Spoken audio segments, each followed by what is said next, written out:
Do we have that pap on the scooter again? Yes, ma'am. Thank you so much. Meghan, over the shoulder. Pain and suffering of women marrying into this institution, this feeding frenzy.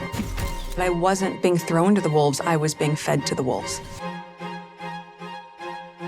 That I have found it impossible to carry the heavy burden of responsibility without the help and support of the woman I love.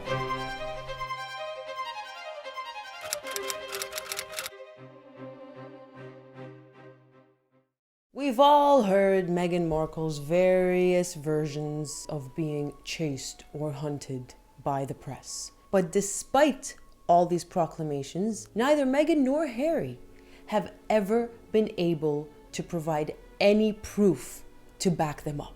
It was all just her words, prearranged paparazzi shots dating all the way back to 2015. It's all so very embarrassing for someone to want so desperately to be chased and harassed. Imagine that. But it's an entirely different story for the original reviled American Duchess. Some would say Meghan's predecessor or even role model, Madame Wallis Simpson, Duchess of Windsor. So, as a palate cleanser from spending way too much time with Meghan Markle last week, what with watching her series and reviewing it, Hello, darkness, my old friend. I thought what better time than to jump straight back into her memoirs to continue our journey through the so-called love story of the century and one of the largest, craziest media frenzies that we have ever seen.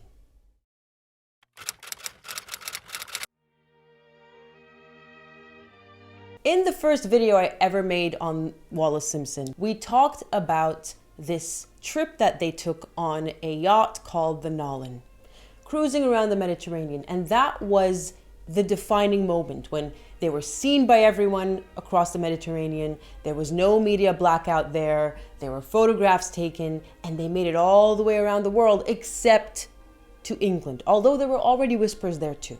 After this trip, Wallis headed off to Paris, where she was met with letters from her family in the United States. But what she'd found was that these weren't just ordinary correspondences of keeping in touch. Turns out that they sent her newspaper clippings of the press in the US covering her trip and consequently her relationship with the King, Edward VIII. Now, unlike Meghan, and if we believe Wallis, because of course we have to take everything she says with a grain of salt, this is her memoir, she's going to try to portray herself in the best light possible, but let's assume it's true. Unlike Meghan, Wallis was not amused. She was not happy about being in the press, in the news. She had even urged Edward, according to her, to show some discretion while on the Nolan, to not be so open about his feelings for her and their relationship. But in Edward's usual style, he ignored her and did what he wanted anyway. And so her greatest fear, which is being outed as Edward's lover, publicly, globally, officially, eventuated. After getting these letters and realizing how dire the situation was about to become, she called Edward and complained, and he just brushed them aside as American newspaper gossip. Now, what really aggravated the situation was that Edward was already barely, months into being king, already started shirking his duties as king. So for instance, the authorities at Aberdeen invited him as king to come to their hospital to dedicate hospital beds. And he turned it down, claiming that he was still in his mourning period over the death of his father, and sent his brother, the Duke of York, instead. Now the issue is, and according to Wallis, this was a terrible coincidence, but I don't buy it. Wallis, after her trip to Paris, ended up meeting Edward at Aberdeen on the same day that he was meant to go to the hospital. So he was there at Aberdeen in public viewing at the train station where he showed up to meet her, and the press and people took note, much to the dismay of the Aberdeen authorities. Now, the reason I don't believe Wallis when she says this was just a horrible coincidence is because, first of all, some things are just too much, it's too much of a coincidence to be a coincidence. But secondly, his excuse is so unbelievable because he claimed he was still mourning the death of his father and therefore couldn't do his job, but he was okay enough to go out gallivanting across the Mediterranean openly and shamelessly with his lover? Please, come on, Wallace, try harder. Especially when you consider the fact that while all this was going on, while they were on the Nolan and while the photographs were taken and while it was obvious they were in a relationship, Wallace was still technically married. And while affairs were the norm, especially with royalty back in the day, you were still expected to be discreet about it.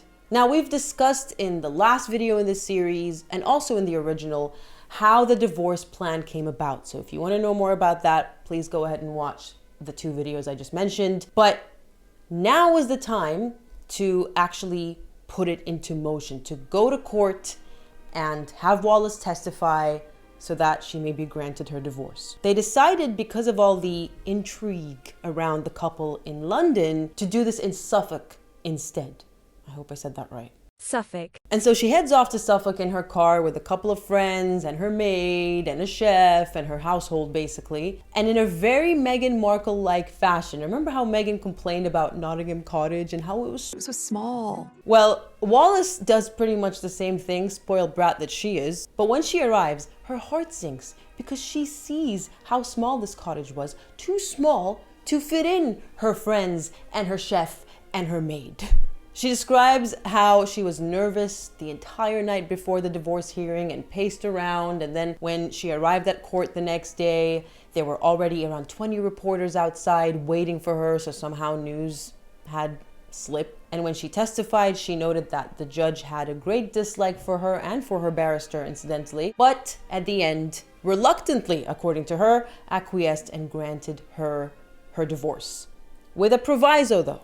She had to wait 6 entire months before it would actually be finalized and she would officially be divorced, which meant she and Edward couldn't openly cohabitate and be in a relationship until then.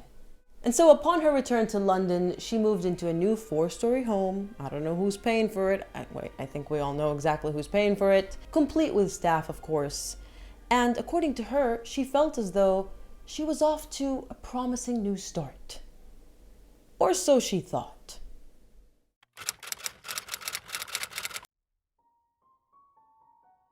Once settled in her new home, Wallace and Edward were having dinner one time, and during the course of that meal, she had learned that while all of this was going on in Suffolk, the Prime Minister, Stanley Baldwin, had tried to urge the king to convince Wallace to drop the divorce proceedings.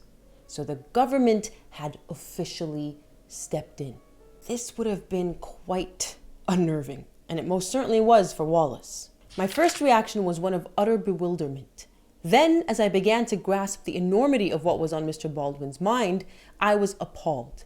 For there could only be one explanation for his unasked for and unprecedented intervention. He had clearly made up his mind that David wanted to marry me, and he wished to foreclose such a possibility once and for all. Now, Edward's response was to basically say, hey, it's none of our business. That's her personal life, her marriage, her divorce. I'm not going to intervene. But then the Prime Minister warned Edward that, well, if you're not going to do anything about this, and if you're going to proceed with this marriage, then just so you know, the press blackout in the UK is going to be lifted, and Wallace's divorce would only exacerbate speculation. She was absolutely frightened at this point. I think her return from the Nolan trip really showed her that when you play with fire, you will get burned. Another really interesting parallel comes up here between Wallace and Meghan, and this one relates to the press coverage of their families over in the United States. Now, we've already heard Meghan wax lyrical about that Straight Outta Compton, or almost Straight Outta Compton article. It's the only one she references because it's the only one, or at least one of a very few. We know how much that irks her, and we know how she made a mountain out of a molehill over that. Interestingly, Wallace's family received similar coverage even back in this was still the 30s, I believe. So some things really never change. Her family were referred to as having come from the wrong side of the tracks in Baltimore, which again is just so similar to the whole almost straight out of Compton, coming from the wrong side of Crenshaw vibes that the Daily Mail went for. Except the similarities end there, because unlike Meghan and her relations, I should say, and her mother, Wallis and her family actually had a sense of humor about that all. And apart from finding it humorous, Wallis also conceded in her memoirs that there wasn't much that I could do about that. Because unlike Meghan, she had much bigger fish to fry. You see, Meghan didn't have any real problems. No one was actually hounding her. There wasn't an abdication crisis, obviously. The government wasn't out to get her and interfering in her personal life. Everyone was bending over backwards to accommodate her. And so she had to nitpick and find fault when there was very little of it.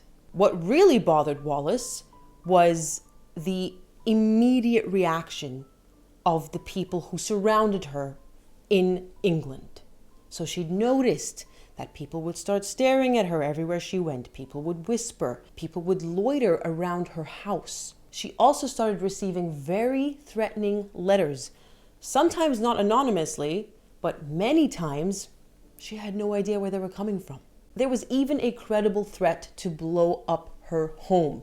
Credible enough, at least, for Edward to get her and her Aunt Bessie, who was visiting at the time, out of the house in London and to safety at Fort Belvedere. And mind you, this was all before the media blackout even ended. So you can imagine how much worse it was about to become. Edward then receives a letter from his private secretary. Now, it's a long letter and its contents were all transcribed in Wallis's memoirs. But here's a summary for you. Your Majesty, if you want to be king, you gotta lose the lady. A sentiment that was echoed by many other people in British government. At this point, Wallis loses her cool and starts begging Edward to just let her go, but he refused. This was also the first time that Edward had openly told Wallis that he was going to call for the Prime Minister, complain about this letter, and give them an ultimatum. I either marry her or I'm out. Which leads Wallis to break down. Start crying, she starts panicking. Again, you played fire, and begged him, please don't do this. Just let me go. Leave me alone. Stay on your throne. But his mind was made up. To quote him, "They can't stop me. On the throne or off, I'm going to marry you."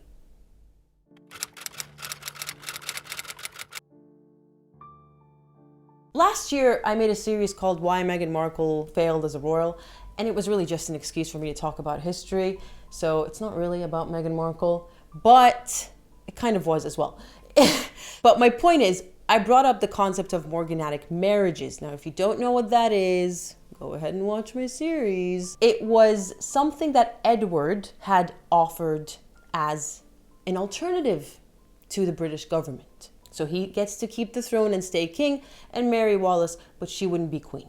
Thanks to Wallis's memoir, we now know where this idea originated from. When Wallis was still in London, she had been invited out to, was it lunch or dinner? Lunch, by a friend called Esmond Harmsworth. And it was over this lunch that he'd asked whether she'd ever considered the concept. Now, to her, she was very vaguely aware of it. She didn't really know what it was. Once she understood what it meant, she was put off by the whole thing, informed him she couldn't give him an answer right then and there, but that she would bring it up with Edward, which she did, much to Edward's distaste. A distaste which Wallis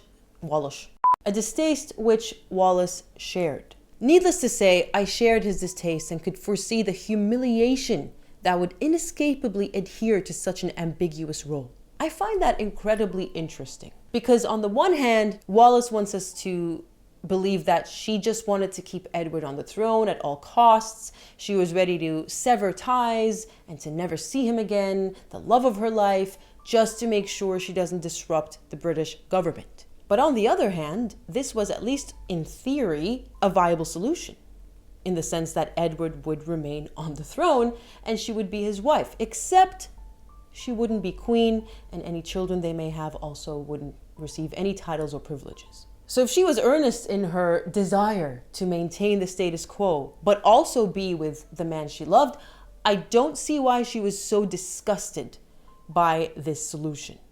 So perhaps the theories of Wallis wanting to be queen, and when she realized she was never going to be queen, she wanted to bolt, have more credibility.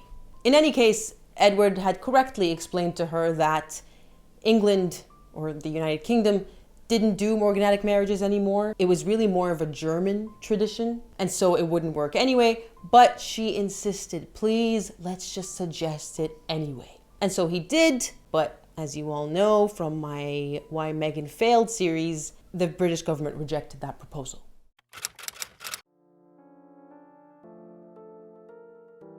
After this entire debacle, Wallis once again insisted that she had to leave. This time, Edward agreed. And it turns out that the reason was because he had been informed that the press blackout was going to be lifted that very next day, meaning all hell would break loose. Her destination was to be France, specifically at the home of the supposed love of her life, the one who got away, Herman Rogers and his wife, Catherine. If you watched the series, then you'll remember them from her China days. An elaborate plan was hatched to ensure that the press didn't get a whiff of this escape. Wallis even wrote her will that night at Fort Belvedere, and then she was off. But not before Edward stopped her as she was getting in the car, embraced her, and said, I don't know how it's all going to end. It will be some time before we can be together again. You must wait for me no matter how long it takes. I shall never give you up. Interestingly, Wallis reveals that there was an alternate plan, which was proposed to her on her way to France by the person who accompanied her, Lord Perry Brownlow. Brownlow? Yes, Brownlow, who was part of a group of men who were sympathetic to Edward's plight and wanted to keep him on the throne. He suggested that Wallis stay in England to ensure that Edward stays on the throne, with the premise being if she's nearby, he's going to feel better about staying in the UK and continuing his duties as king. And this plan was formulated by this group of men because, unbeknownst to Wallis, Edward had already set his abdication plans in motion. Wallis, on her part, refused, fearing that if she stayed and if anything went wrong, if the abdication went through, everyone would blame her, which, unfortunately for her, people did anyway, even though she left. And we learn in the memoir that, in hindsight, she believes that she actually made the wrong decision. She wished she had listened to Lord Brownlow's suggestion, writing, I am far from certain that I did the right thing in leaving Great Britain. Indeed, today, in the long view of hindsight, I am ready to concede that, in all likelihood, Perry was right and I was wrong.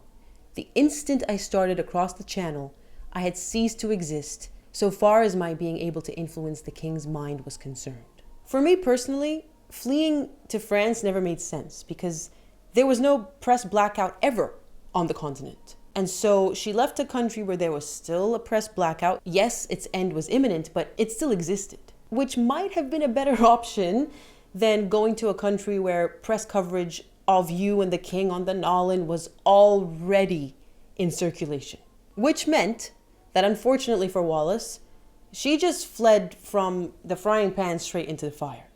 Because when she arrived in France, they were found out. I believe it was the paperwork for her car, which was transported to France, still had her real name on it, and they were outed.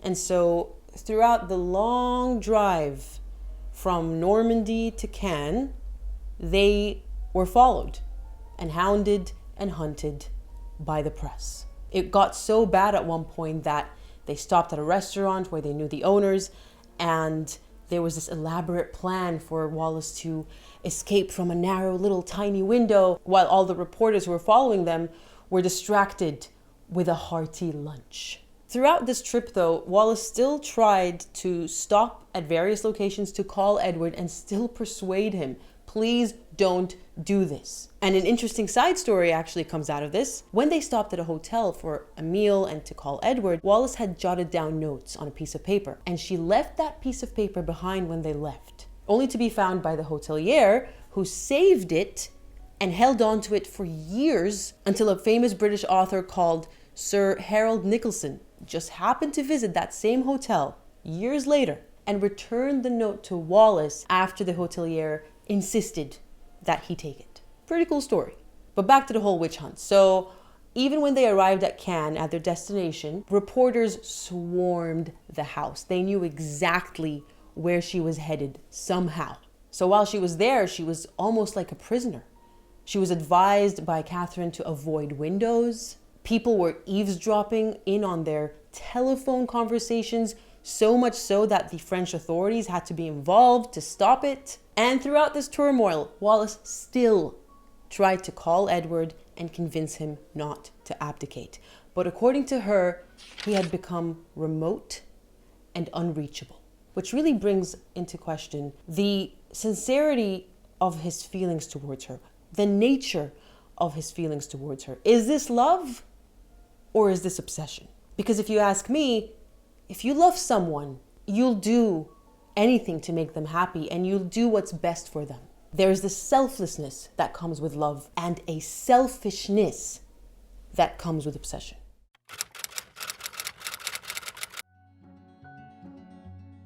The abdication was imminent at this point, and as a last-ditch effort, Lord Brownlow tells Wallis, just release a public statement. Just tell the world you have nothing to do with this, you want nothing to do with this, and you're gone, you're out of the picture. And so together, they wrote the following, which did end up getting published at 7 p.m. in the news. Mrs. Simpson, throughout the last few weeks, has invariably wished to avoid any action or proposal which would hurt or damage His Majesty or the throne. Today, her attitude is unchanged, and she is willing, if such action would solve the problem, to withdraw from a situation that has been rendered both unhappy and untenable. Before they published it, she did call Edward and warn him that she was about to do this, and after a long silence, he replied, "Go ahead if you wish. It won't make any difference." Once it became clear that not even a public statement was going to dissuade Edward, Wallis started considering other options. Her divorce lawyer actually came all the way to France to convince her to drop the divorce proceedings, and she was willing to do that. She also agreed to Lord Brownlow's suggestion of just leaving the continent and putting as much geographical, physical distance between her and Edward as possible. So she decided on China because she spent her Lotus year there and she very much enjoyed it. She made some friends. She could start anew. But before she could go ahead with either of these options, the news had hit. Edward was announcing his abdication. And so as she lay down on a sofa, covering her eyes to conceal her tears, she listened to the now infamous broadcast of Edward VIII announcing his abdication to his subjects. Believe me when I tell you that I have found it impossible to carry the heavy burden of responsibility without the help and support of the woman I love. And that was it. What she most likely thought was going to be an advantageous and fun little dalliance ended up becoming a living nightmare. And don't get me wrong, with coverage of this series, I am not a Wallis Simpson sympathizer. I have covered her and Edward extensively over the past couple of years. We've been through the entire Windsor files, so I know a lot about the accusations against her. I'm just trying to share her version of the story because there are so many versions out there, many of them which are not favorable to her, and some of them which surprisingly are. But it's really rare for us to be able to refer to a first-hand account of one of the most famous stories in history.